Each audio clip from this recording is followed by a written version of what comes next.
A 24-year-old woman, a dentist asks her to open her mouth, and then the doctor, with a single touch, lifts her entire jawbone out with his hand. No cutting, no force, like picking up a loose part. The girl's name was Molly. She would die a few days later, bleeding out, and her death certificate would not say what truly killed her. It would say something else. A lie. One question runs through this entire episode. What was killing, one by one, the young women who painted watches that glowed in the dark? And why did no one, for years, dare to say it? Because the most disturbing part isn't how they died, it's that when they finally opened a grave to find out, what they found inside was still glowing. Let's go back to the beginning.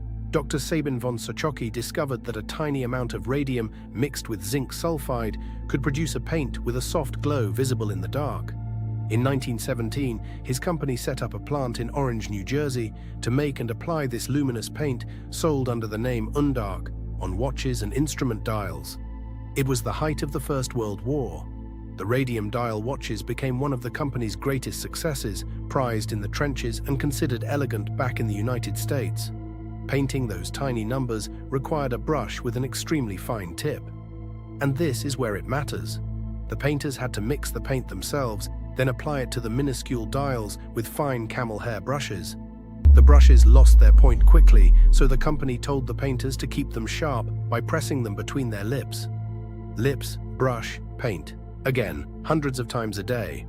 After being told the paint was harmless, the women ingested lethal amounts of radium, following the instruction to point their brushes with their lips to give them a fine tip. And here's the detail that changes everything. While the girls were told it was safe, inside the very same company the story was very different. The firm hired around 70 women for various tasks, including handling radium, while the owners and scientists, who knew radium's effects, carefully avoided any exposure to it.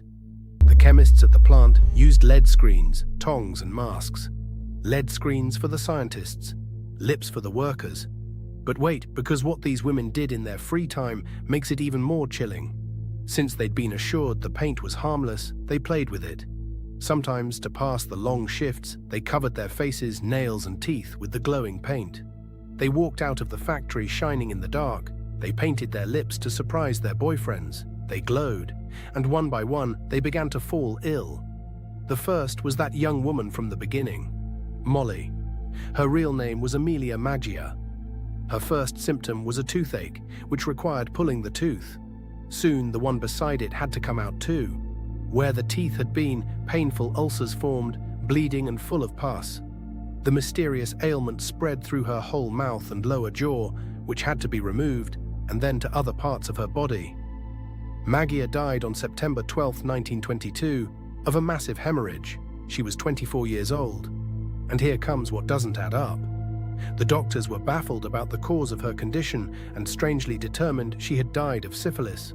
Syphilis, a venereal disease carrying all the shame of the era, placed on a young woman who was, in reality, disintegrating from the inside. And it wasn't an isolated case. Many of those girls, when they died, were given the same label. But why insist so hard on a diagnosis that stained their names? Hold on to that question, because the deaths didn't stop. The deaths of Helen Quinlan, 21, and Irene Rudolph, 22, came the following year. They had worked as dial painters for 20 months and 2.5 years. The symptoms were always the same and always baffling to the medicine of the time. At first they seemed harmless, an aching tooth, back pain, a sore foot.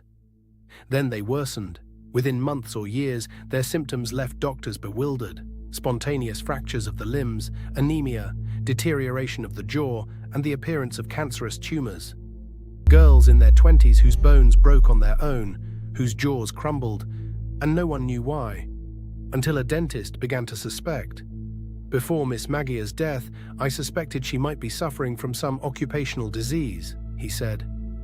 At first he suspected phosphorus, which caused the infamous phossy jaw. He asked the company for the formula of its compound. I asked the radium people, but they refused me, he said. They refused him. Once again, silence. And now the episode takes its darkest turn, because while the girls were dying, the company wasn't just staying quiet. It knew. The company had distributed literature to the medical community describing the harmful effects of radium. Despite this knowledge, by 1925 several similar deaths had occurred, including that of the company's chief chemist, Dr. Edwin Lehman, and several workers. The chief chemist himself died poisoned. And even so, when the women filed their claims, the company chose another strategy. In the late 1920s, the US Radium Corporation refused to admit any fault, insisting the women were suffering from syphilis.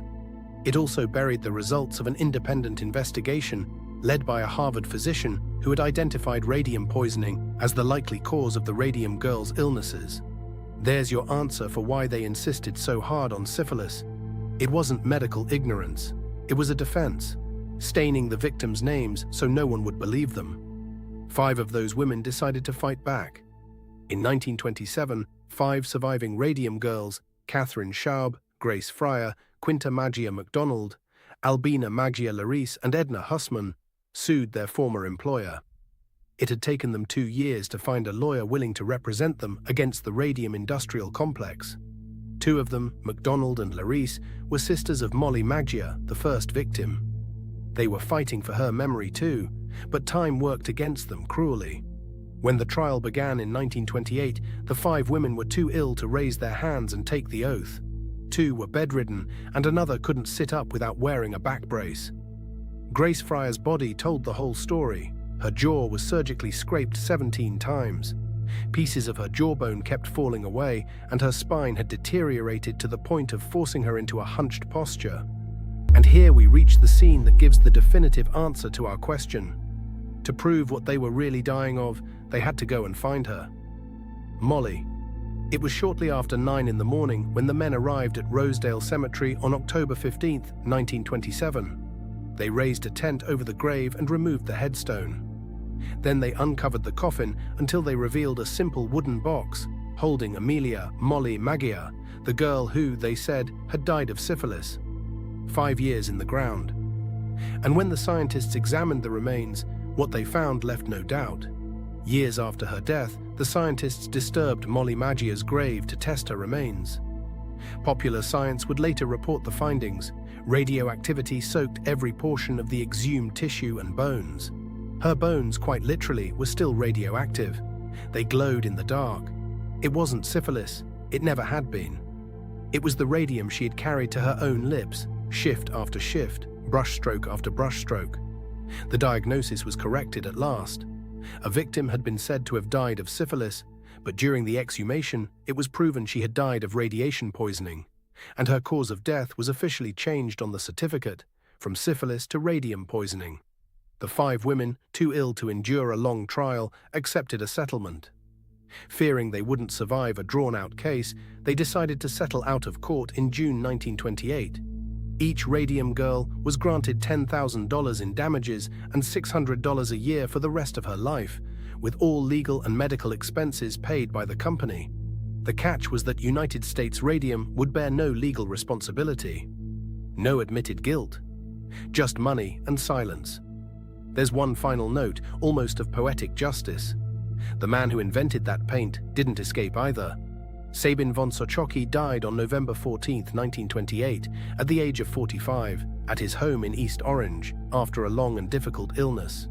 He died of aplastic anemia, also likely caused by exposure to radium. The creator poisoned by his own creation. So the question that opened this episode now has its answer. What was killing them? The glow that had made them shine, and why did no one want to say it? Because saying it cost money, and it was cheaper to stain the names of the dead than to admit the truth. Radium has a half-life of about 1,600 years, which means that in that New Jersey cemetery, the bones of those young women will keep glowing, silently in the dark, long after every one of us is gone.